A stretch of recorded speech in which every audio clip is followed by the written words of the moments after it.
Chapter 1. The Southland. Buck did not read the newspapers. He did not know that there was trouble for every big, strong dog in California. Men found a yellow metal called gold in the Klondike. They needed big, strong dogs with furry coats to work in the north. Buck lived in a big house in the sunny Santa Clara Valley. The house was called Judge Miller's place. Around the house, there were big gardens, fruit trees, and horses. Buck was born here, and now he was 4 years old. There were other dogs, too, but they were not important. Buck was the king. Judge Miller's place was his. He swam and hunted with the judge's sons. He walked with the judge's daughters. He carried the judge's grandsons on his back and played with them. In the winter, Buck sat at the judge's feet in front of the fire. Buck's father was a big St. Bernard, and his mother was a Scottish sheepdog. Buck weighed 140 pounds, and he was a happy and handsome dog. In the fall of 1897, men from all over the world went to the Klondike. They wanted to find gold, but Buck did not read the newspapers. Manuel was the gardener's helper, and he needed money for his big family. One evening the judge was out of the house, and Manuel and Buck went for a walk. No one saw them leave, and only one man saw them at the railway station. The man talked to Manuel and gave him some money. Then Manuel tied a rope around Buck's neck. Buck let Manuel put the rope around his neck because he was his friend. But when the other man pulled the rope, Buck could not breathe. He was angry, and he jumped at the man. The man caught him, and suddenly Buck was on his back. His tongue was out of his mouth, and he was unable to move. In the past, no one ever did this to him. The two men put him on the train in the baggage car. When Buck woke up, the train was moving. He was angry. The man watched him, but Buck was too quick. He bit the man's hand. That evening, the man took Buck to the back room of a saloon in San Francisco. The saloon keeper looked at his hand. Only got $50 for it, the man said. How much did the other man get? The saloon keeper asked. $100. That makes $150.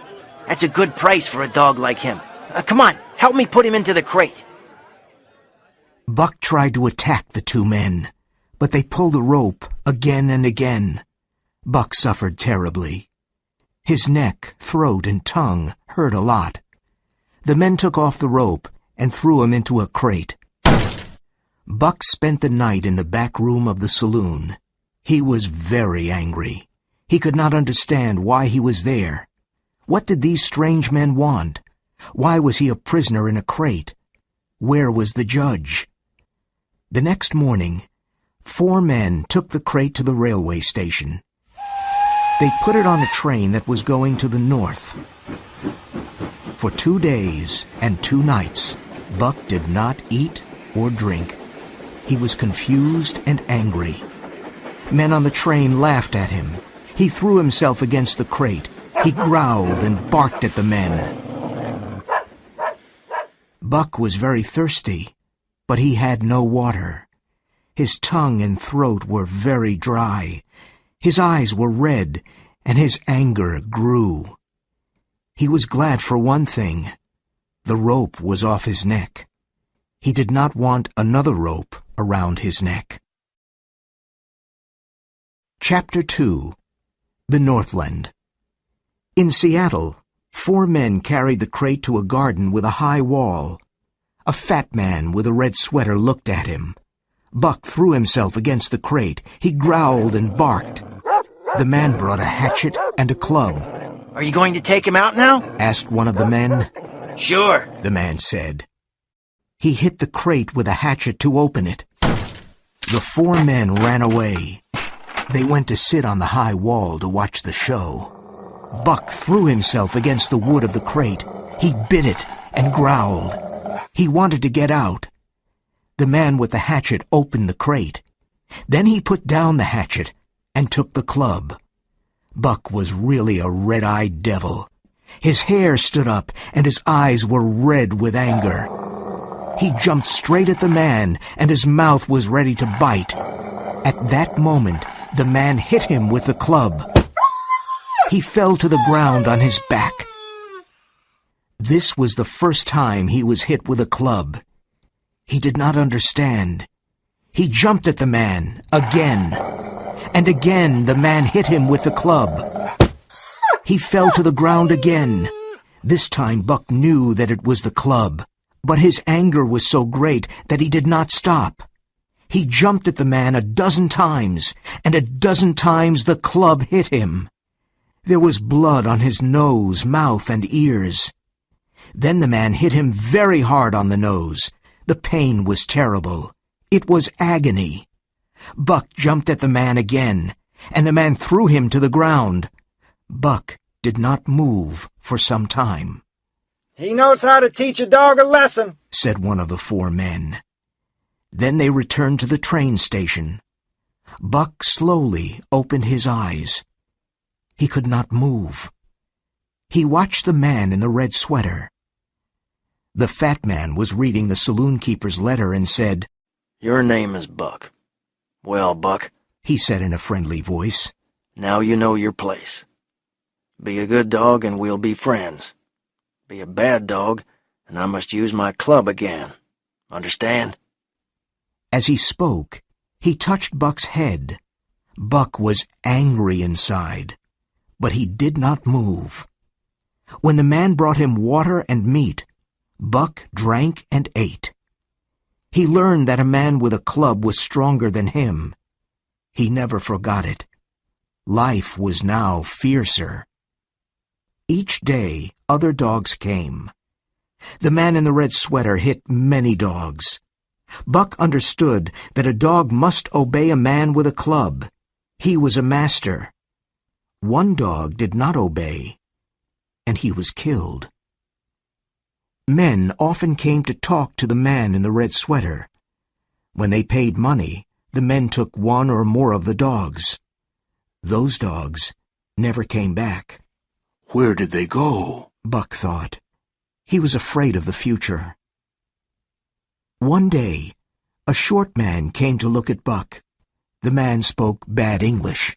"That's a strong dog. How much?" $300, said the man in the red sweater. "And it's a gift at that price." Perrault smiled. The price of dogs was high at that time. Perrault knew dogs, and he knew Buck was an excellent dog. Buck saw money pass between the two men. He was not surprised when he and a Newfoundland dog called Curly were taken away by the small man. He took them to a ship called the Narwhal. From the ship, he and Curly looked back at Seattle. It was the last time they saw the warm Southland. Perrault took Buck and Curly to Francois. Perrault was a French-Canadian, but Francois was half Indian and had very dark skin. Buck did not like these men, but he respected them. He learned that Perrault and Francois were calm and fair. They knew everything about dogs. There were two other dogs on the ship. One was a big white dog called Spitz. He seemed friendly, but he was not honest. He smiled when he tried to take Buck's food. Francois was fast and hit Spitz. From this moment, Buck began to like him. The other dog was called Dave. He was unfriendly and always wanted to be alone. Dave ate and slept and was interested in nothing. Day and night the ship sailed. Every day was the same, but Buck noticed that the weather was colder. Finally, one morning the Narwhal's engine stopped. Buck and the other dogs were excited. Something was happening. Francois leashed the dogs and took them outside. At the first step, Buck's feet went down into something white and soft. He jumped back. More of this white stuff was falling from the sky and fell on Buck. He shook himself, but more fell on him. He smelled it curiously, then tasted some on his tongue. it was like fire, and the next moment it disappeared. This confused him. He tried it again, with the same result. People looked at him and laughed. It was his first snow. Chapter 3. The Law of Club and Fang.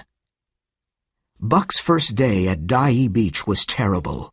What a change from his comfortable, happy life with the judge in the sunny Southland. Here, there was no peace or rest. There was only confusion and noise. There was danger everywhere, because these dogs and men were not city dogs and men. They only knew the law of club and fang. Buck never saw dogs like these. They fought like wolves. He learned this by watching Curly. She wanted to make friends with a husky. The husky jumped on Curly, and he tore her face from eye to mouth. Wolves and huskies fight like this. They attack and then jump away. But this fight was not finished.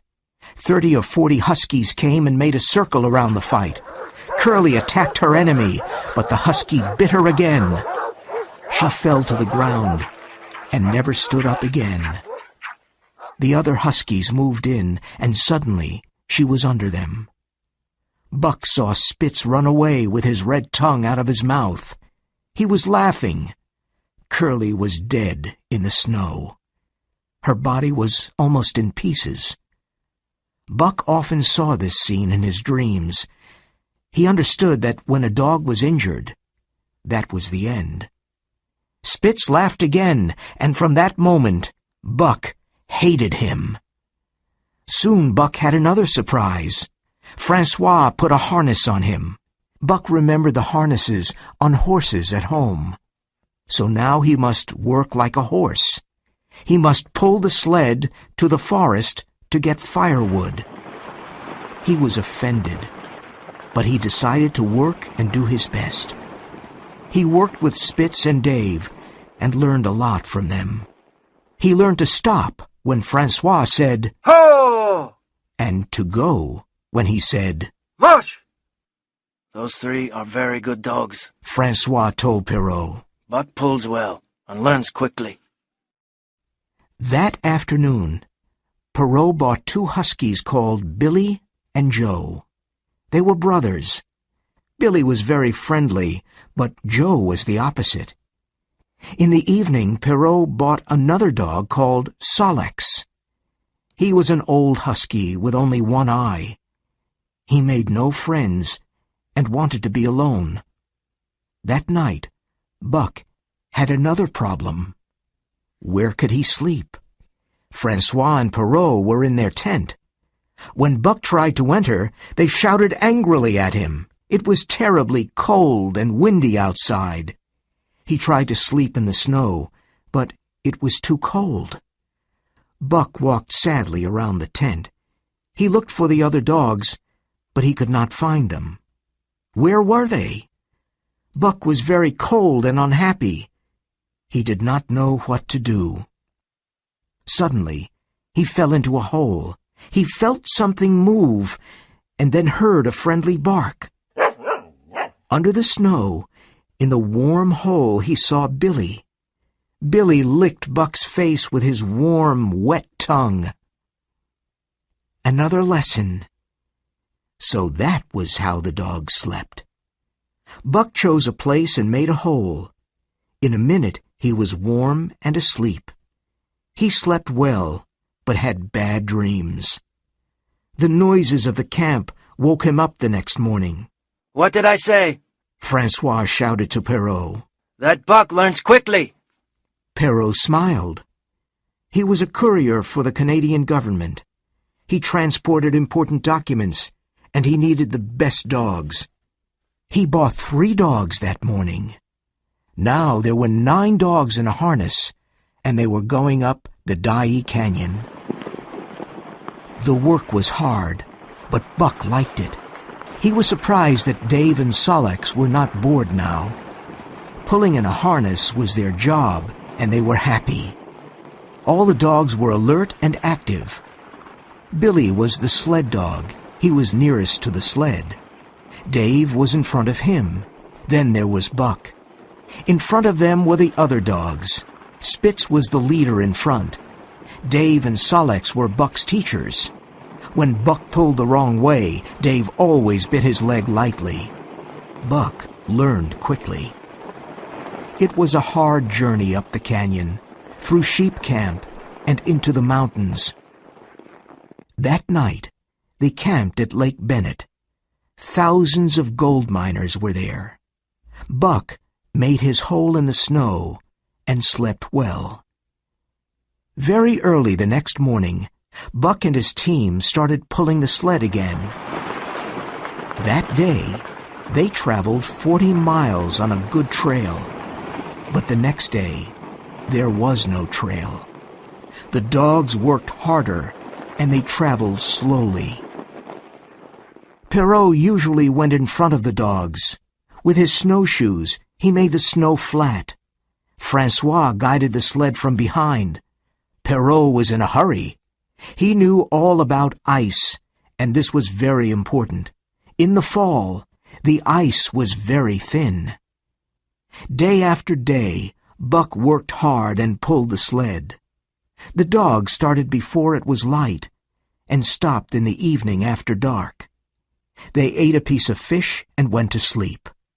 Buck was always hungry. Every day he ate 1.5 pounds of fish, but it was never enough. One day he saw another dog called Pike steal meat from Perrault. Buck did the same the next day, and no one saw him. Buck was learning to live in the hostile Northland. In the Southland, he never stole, but he was never hungry. In the Southland, there was the law of love and friendship. The man with the red sweater taught him the law of club and fang. He learned to eat all kinds of food. He learned to fight and became very clever. He became stronger and more primitive. The natural forces inside of him became alive. It was easy for Buck to fight like a wolf because it was in his blood. At night, he looked at a star and howled. Like his ancestors did long ago, Buck was following his instinct. Chapter 4. The Attack. The primitive spirit of his ancestors was strong in Buck, and under the harsh conditions of his new life, this spirit grew. He hated Spitz more and more, but he did not want to start a fight. Buck was careful. He did nothing without thinking. Spitz always showed his teeth to Buck. He wanted to start a fight. Buck knew that a fight meant the death of one or the other. One night, the fight almost happened. They stopped at Lake La Berge. It was snowing heavily, and the wind was strong and cold. Perrault and Francois made a fire on the ice. Buck made a hole in the snow. It was warm and comfortable. He did not want to leave it to get his piece of fish. When Buck finished eating the fish, he went back to his hole and found Spitz in it. Buck did not want to fight with Spitz, but this was too much. He jumped on Spitz with great anger. Spitz was very surprised. He knew Buck was big, but he did not know he was so wild. Francois was surprised too. Aha! He cried to Buck. Give it to him! Give it to him! Both dogs wanted to fight. They circled each other and waited for a chance to jump in. Suddenly, Perrault shouted, Ah! Ah! and they saw about 100 thin, hungry dogs. They came from an Indian village, and they were looking for food. Perrault and Francois hit them with their clubs, but the hungry dogs showed their teeth and attacked. One dog found the food box, and in a moment, 20 dogs ate the bread and the meat. The smell of food made them crazy. The dogs looked like skeletons with wild eyes and sharp fangs. 3 of them attacked Buck and bit his head and shoulders. Dave and Sol-leks fought courageously, side by side. Joe attacked the dogs too. Buck bit a dog in the neck and tasted its blood. The taste of blood made him fiercer. He jumped on another dog and then felt teeth in his own neck. Spitz was attacking him from the side. Perrault and Francois came with clubs to help their dogs. The hungry dogs ran away, but only for a moment. When the two men ran back to save their food, the dogs attacked again. The terrible fight continued. Later, the 9 team dogs ran away and hid in the forest. They passed the night there. Each dog was hurt in 4 or 5 places, and Joe lost his eye. Early the next morning, they slowly walked back to camp. Perrault and Francois were angry. Half their food was gone, and one dog ate Perrault's shoe. Francois looked at the poor dogs and said, "Ah, my friends, perhaps those bites will make you crazy dogs. What do you think, Perrault?" Perrault said nothing. There were 400 miles between him and Dawson. He hoped his dogs were not crazy. After 2 hours of hard work, the team started traveling. The next part of the trail was the most difficult. The 30-mile river was not frozen because the water moved too quickly. It took 6 days to travel those terrible 30 miles. They were terrible because every step was dangerous for the dogs and the men. They found 12 ice bridges across the river, and Perrault fell through all of them. His long stick saved him. The temperature was 50 degrees Fahrenheit below zero. Each time Perrault fell into the icy water, he built a fire to dry and warm himself. Perrault was not afraid of anything. This is why he was a government courier. He was often in danger. Once, the sled with Buck and Dave fell through the ice. When Perrault and Francois pulled them out of the river, they were covered with ice. The men built a fire to save the dogs. When they arrived in Hootalinqua, Buck and the other dogs were exhausted. However, they were late, and Perrault made them run faster. In 3 days they traveled 110 miles and reached a place called 5 Fingers. Buck's feet were not as hard as the feet of the Huskies. His feet were still soft because of his comfortable life with the judge. His feet hurt a lot all day. That night at the camp, he lay down like a dead dog. He was hungry, but he could not walk to get his fish. So Francois brought it to him. Every evening after dinner, Francois massaged Buck's feet for half an hour. He made 4 little shoes for Buck. Now Buck was more comfortable. One morning Francois forgot the shoes, and Buck lay on his back with his feet in the air. He did not want to move without his shoes. Later his feet grew hard, and the shoes were not necessary. Chapter 5. The Big Fight. At Pelly River one morning, Dolly suddenly went crazy. She howled like a wolf, and then jumped at Buck. Buck knew this was something terrible and ran away. Dolly was behind him. Buck was afraid. He ran as fast as he could through the woods, across the ice, and back to the river. Dolly was 1 step behind him. Buck could hear her growling angrily. "Buck! Buck!" Francois called. Francois can save me, Buck thought, and ran to him. Francois had an axe ready in his hand. As Buck ran past him, the axe fell down on Dolly's head. Buck lay down near the sled. He was exhausted. This was Spitz's opportunity. He jumped at Buck and bit him very hard. Francois saw this and hit Spitz. "That Spitz is a devil," said Perrault. "Someday he will kill Buck. Buck is like 2 devils. I know this for sure. Someday Buck will get very angry and eat up Spitz," Francois said. From then on, it was war between Spitz and Buck. Spitz was the lead dog and master of the team. Buck wanted to be the lead dog. It was part of his nature. Spitz knew this and hated him. Buck was dangerous because he was strong, clever, and patient. When the dogs made mistakes, Buck protected them from Spitz.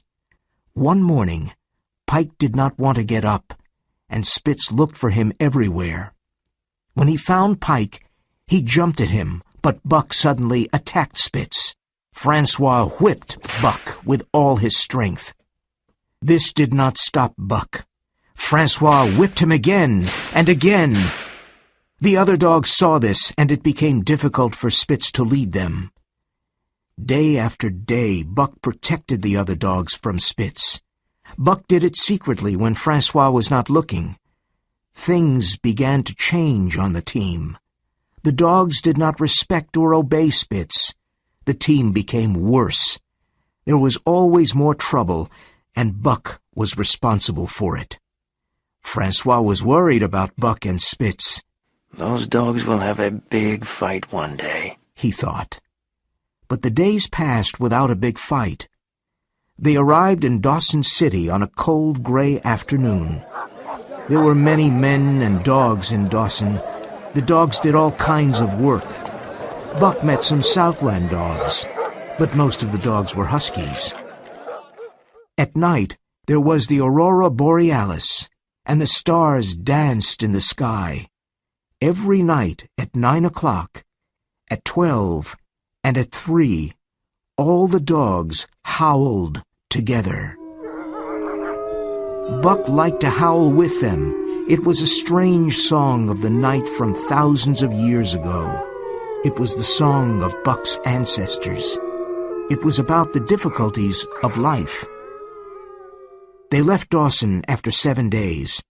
Pierrot had some important letters. He wanted to return to Dyea as fast as possible. The dogs were rested and in good condition. On the first day they traveled 50 miles, and on the second day they were on the Yukon River near Pelly. Francois had many problems with the team. The dogs did not work well together. Buck and Spitz hated each other. The other dogs did not respect Spitz. They were not afraid of him anymore. Francois often stopped the sled because the dogs were fighting. Francois knew that Buck caused the trouble. But Buck was very clever, and Francois never saw him. Buck worked hard, and he loved pulling the sled. One night after dinner, Dub found a snow rabbit. In a moment, all the dogs were running after it. Nearby, there was a camp of the Northwest Police with 50 dogs.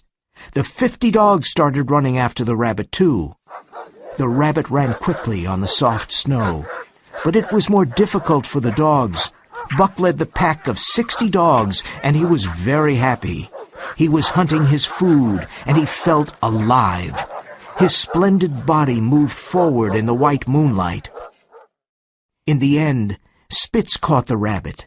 He broke its back with his teeth and threw it in the air. Buck attacked Spitz. The dogs fell in the snow. Spitz bit Buck twice and then jumped away. He watched Buck carefully.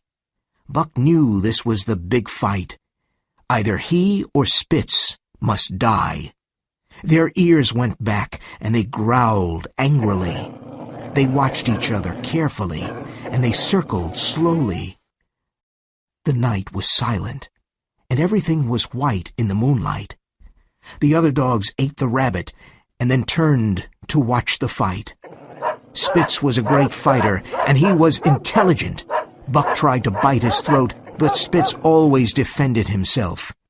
Every time Buck attacked, Spitz moved away and bit him on the side. Soon Buck was covered with blood. The fight was desperate. But Buck had a good imagination. He fought with his instinct, but also with his head. Buck attacked again. But at the last minute, he went under Spitz and bit his left leg.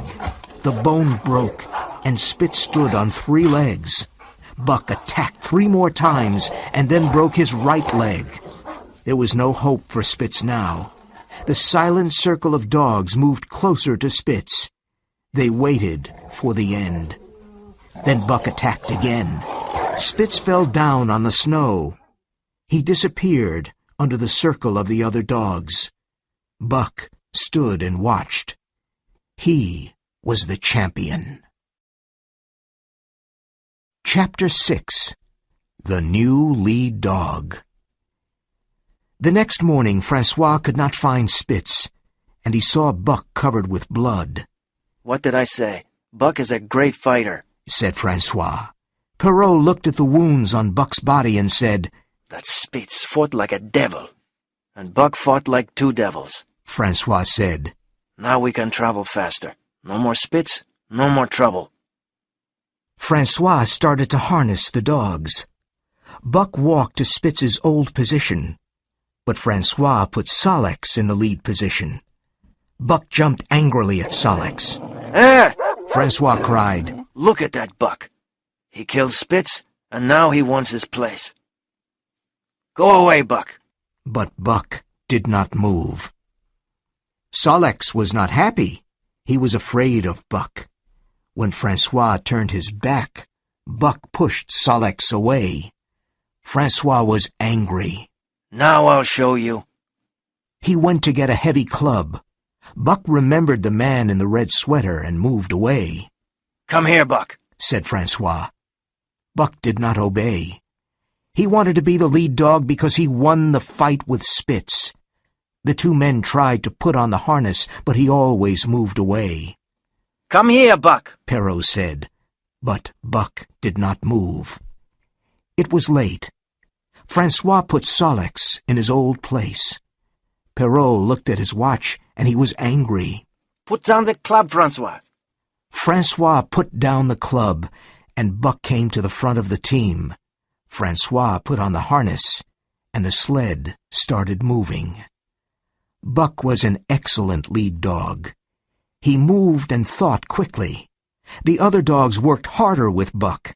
The team traveled faster and faster. "Buck is the best dog, the very best," Francois said. It was 45 degrees Fahrenheit below zero. Some days the dogs traveled 60 miles or more. After 14 days, they reached Skagway. The dog team was the center of attention. Then the two men received orders from the Canadian government. Francois put his arms around Buck and cried. Then the two men left, and Buck did not see them again. Another man took Buck and his team back to Dawson. The sled was very heavy because it carried mail for the gold miners. Buck did not like it, but he and the other dogs worked hard. It was not an interesting life. One day was like another. They started before it was light. At night, they camped, and this was the best part of the day. The dogs ate some fish and rested by the fire. Buck loved to rest by the fire. Sometimes he thought of Judge Miller's big house and his life there. He also thought about the man in the red sweater, the death of Curly, and the big fight with Spitz. Other times he remembered his parents, his ancestors, and the world of long ago. The journey was hard, and the mail was heavy. The dogs were tired and weak. They needed a long rest. But after only 2 days, they were traveling again. The dogs and the men were unhappy. Each night, the men took care of their dogs. They looked at their feet, but the dogs became weaker every day. Billy cried in his sleep and was very unfriendly. Dave was tired and ill. Something was wrong with him. When they stopped in the evening, he lay down and did not stand up until morning. The men were worried about Dave. They did not understand his illness. One day, Dave could not pull the sled any more. He cried sadly when Solex took his place. The next morning, Dave could not move. The driver took his pistol and walked away. The dogs heard a shot. The man came back quickly, and the sled moved again. Buck and the other dogs knew what happened to Dave. 30 days after leaving Dawson City, the team arrived in Skagway. The dogs were exhausted and thin. They needed a long rest. The men needed new, strong dogs to pull the sled. They sold the old, tired dogs. two American men called Hal and Charles bought Buck and his team. They bought other dogs, too. Charles was 40 years old, and Hal was a young man. Charles's wife, Mercedes, was also with them. They knew nothing about life in the Northland, and they made many mistakes. They put too many things on their sled and tried to start. The dogs pulled hard for a few moments and then stopped. They could not move because it was too heavy. These lazy animals! Cried Hal with a whip in his hand.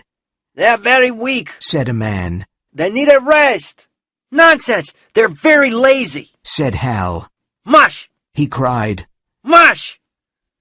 Hal whipped the dogs again and again. Another man said, I don't care about you, but I care about the dogs. Break the ice around the sled, and then the dogs can pull. Hal broke the ice, and the sled moved forward. The unhappy team moved on. Day after day, Hal whipped the poor dogs. He gave them little food to eat. They were very tired and very hungry. They looked like skeletons. Dub hurt himself and was shot. Billy and some other dogs died. Soon we will all die, Buck thought. Chapter 7. For the Love of a Man. Only 5 dogs reached John Thornton's camp: Joe, Pike, Sol-leks, Teek, and Buck. They fell on the ground and could not move. They were almost dead. It was nearly the end of winter, and it was a beautiful day. John Thornton was repairing an axe. Is it safe to cross the river here? Asked Hal. Oh, no, it's very dangerous. The ice is too thin, Answered Thornton. Hal looked at him and said, I don't believe you. We must go to Dawson. He took his whip and cried, Come on, Buck. Let's go. Thornton knew these people were stupid and did not understand. The team did not move.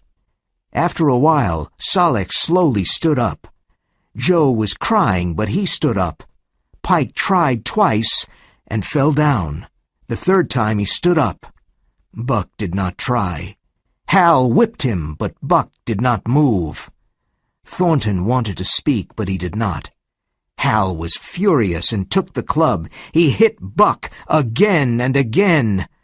But Buck did not want to stand up. He had a strange feeling of doom. He saw thin ice in front of him. After so much suffering, he did not feel the club. Then suddenly Thornton jumped on Hal and threw him to the ground. Don't hit that dog again, or I'll kill you, Thornton cried. It's my dog, Said Hal. Go away or I'll hit you too. I'm going to Dawson. Thornton stood between him and Buck. Hal took out his long knife. Thornton knocked it out of Hal's hand.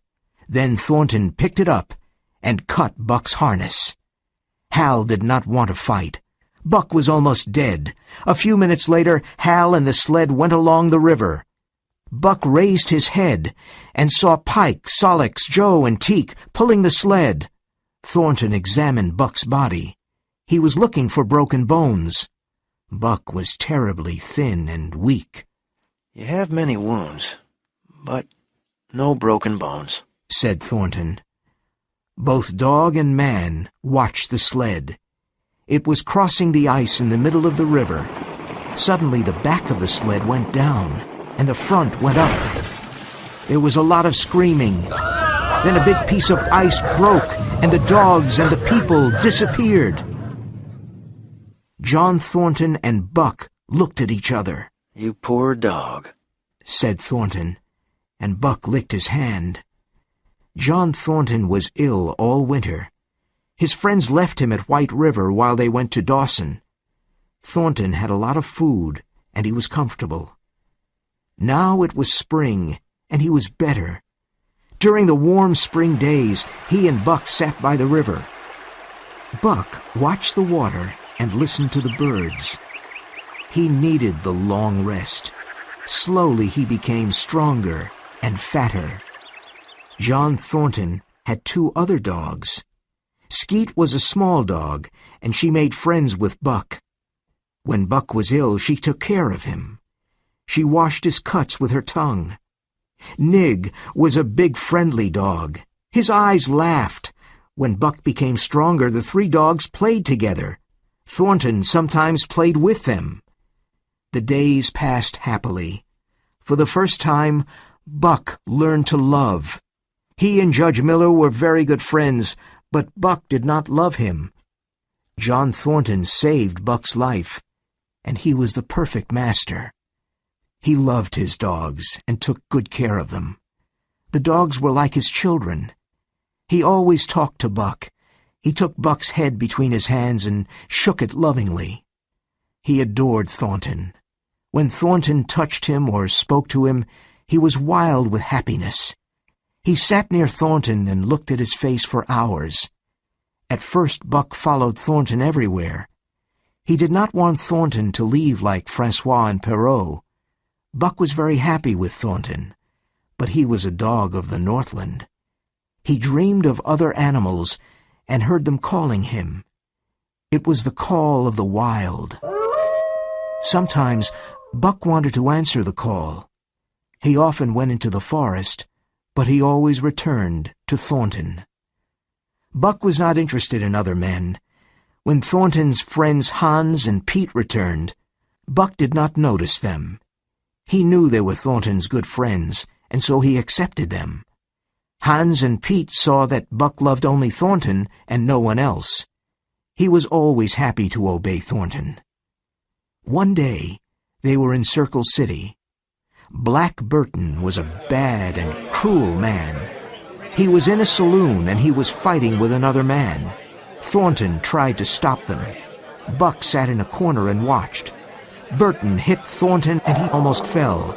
There was a loud growl, and Buck jumped into the air at Burton's throat. The man put up his arm and saved his life.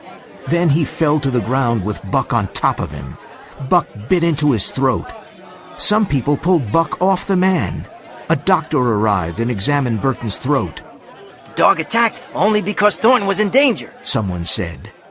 From that day, Buck's name became famous all over the Northland. In the fall of that year, Buck saved Thornton's life another time. The three men were going down the river. Thornton was in the boat, and Hans and Pete were on the riverbank. They were holding the boat with a rope. Buck was on the bank and watched his master. Soon they came to a dangerous part of the river. The boat was going too fast because the current was strong. Hans pulled the rope to stop the boat, but it turned over. Thornton fell into the water. Buck jumped in immediately and swam to his master. Thornton took Buck's tail, and Buck swam bravely towards the riverbank, but they moved slowly because the river pushed them to the rocks. "We can't get to the riverbank because the current is too strong," said Thornton. He held on to a rock and let go of Buck's tail. Then he cried, "Go, Buck, go!" Buck obeyed and swam to the riverbank. Hans and Pete pulled him out of the river. "We must work fast to save Thornton. He's in great danger," said Pete. They tied a rope around Buck, and he jumped into the river again. The river carried him past Thornton, but he finally reached him. Thornton held on to Buck, and Hans and Pete pulled the rope very hard. Thornton and Buck disappeared under the water. When Hans and Pete pulled them out, they both seemed dead, but they slowly opened their eyes. Thornton examined Buck's body and found 3 broken bones. "We must camp here until Buck is better," said Thornton. Chapter 8. The Winner. At Dawson that winter, Buck did something that made him very famous in the Northland. Thornton, Hans, and Pete wanted to go to the east to look for gold, but they needed money. One day, they were at the El Dorado saloon. "My dog can pull a sled with 500 pounds on it," said one man. "Well, my dog can pull 600 pounds, said another man. "Really? Well, my dog can pull 700 pounds, said a third man called Matthewson. "That's nothing," said Thornton. "Buck can pull 1,000 pounds. Can he move the sled when it's frozen to the ice? and then pull it 100 yards? asked Matthewson. Yes, he can. Said Thornton. Well, Said Matthewson. I've got $1,000 here, and I say he can't. He took a bag of gold and put it on the table. Nobody spoke. Thornton thought, I know Buck is strong, but is he really so strong? The men at the saloon looked at him silently and waited. Thornton did not have $1,000, and his friends did not either. I've got a sled outside with 1,000 pounds on it. Matthewson said. Do you want to try? Thornton did not know what to say. He looked at all the men. Then he saw his old friend, Jim O'Brien. Can you lend me $1,000, Jim? Thornton said softly. Sure, Said O'Brien. but I don't think your dog can do it. Everyone went into the street. A lot of men stood around Matthewson's sled. The sled was frozen to the ice because it was terribly cold. Matthewson was sure Buck could not win and said, I'm paying another $400. What about you? Thornton, Hans, and Pete talked together. They had only $200, and they added them to the $1,000. Buck felt the excitement in the air. He knew he must do something great for Thornton. Buck was in perfect condition. He was a splendid dog. Thornton sat down on the snow next to Buck. He held Buck's head in his hands and spoke softly in his ear. If you love me, Buck. If you love me. Buck understood. He took Thornton's hand between his teeth and then let go. He often did this as a sign of his love. Everyone was silent. Thornton stood up and said, Ready, Buck? Buck pulled on the harness. Right! Cried Thornton. Buck pulled to the right and stopped suddenly. Now left! Cried Thornton. Buck pulled to the left. The ice was breaking. Now, mush! Buck started to pull. His strong body pulled harder and harder. The sled moved a little. Suddenly, it started to go forward on the snow. Buck pulled it for 100 yards. He was the winner. The men shouted and threw their hats in the air. Thornton was on the snow with Buck. He took his head and shook it. He was crying with happiness. Buck had Thornton's hand between his teeth. In 5 minutes, Buck made $1,600 for Thornton and his friends. With this money, they could travel to the east to look for a lost gold mine. No one knew where it was. It was a mystery. The 3 men with Buck and 6 other dogs started to go east. They traveled up the Stewart River and into the Mackenzie Mountains. Thornton was not afraid of the wild. He hunted his food during the day. Buck was very happy. He loved hunting, fishing, and traveling. They camped in different places and looked for gold. In the summer they built small boats and crossed mountain lakes and went down rivers. The months passed, and they continued to travel in the unknown country. In the winter they found an old cabin, but they did not find the gold mine. Then in the spring they found a stream with gold in it. It looked like yellow butter. Every day the men worked hard and found lots of gold. They put it in many big bags. Each bag had 50 pounds of gold. The dogs did nothing except watch the men and eat. Buck spent many hours sitting by the fire and dreaming. Sometimes during the day he heard a call from the forest. He listened and ran off into the forest. He loved running under the tall trees and looking at the birds. One night he woke up suddenly. He heard the call again. It came from the forest, and it was a long howl. He ran into the forest and followed the sound. He came to an open space in the trees and saw a wolf. He was sitting, and his nose was up in the air. He was looking at the sky. Buck walked towards him slowly and silently. The wolf stopped howling and ran away. Buck followed him. After some time, the wolf stopped and growled at Buck. He was afraid because Buck was much bigger. But Buck did not want to fight. He wanted to make friends with the wolf. The wolf understood, and they touched noses. They became friends and played together. They ran for hours through the forest and under the open sky. Old memories came back to Buck. He was very happy. They stopped by a stream to drink, and Buck remembered John Thornton. The wolf wanted Buck to follow him, but Buck turned and slowly went back. The wolf followed him for a while. Then he sat down and howled. It was a sad howl. Thornton was eating dinner when Buck returned.